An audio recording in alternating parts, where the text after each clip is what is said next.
Hi guys, welcome to UiPath Orchestrator interview series. Today we're going to discuss about orchestrator triggers. Okay, so orchestrator triggers, previous known as a scheduler.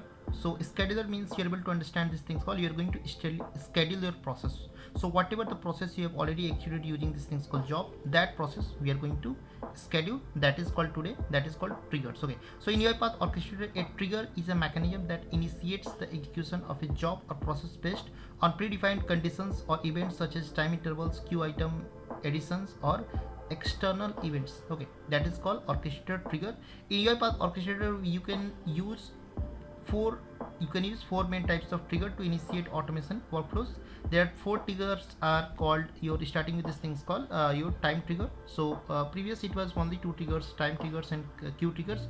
Right now they've added these things called event triggers and API triggers. So right now we have four triggers. One by one we are going to understand here. Okay, so what is time triggers?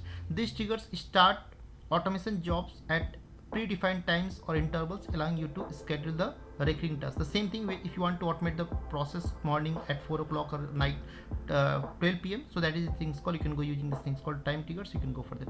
The second one is that is called queue triggers. These triggers initiate automation when new items are added to UiPath queue, enabling you to process data or tasks based on these things called queue content. That is guys queue triggers, when you are going to add any data to the queue, when the transactions come to this things called queue, that is called guys queue triggers.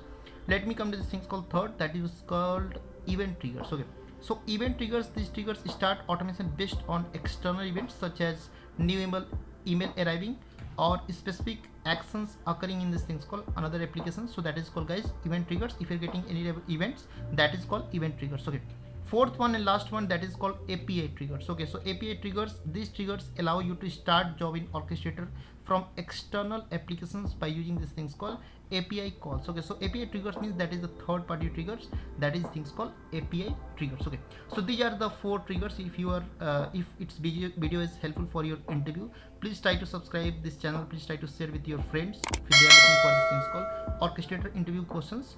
So guys, thank you very much for watching this video. Thank you guys.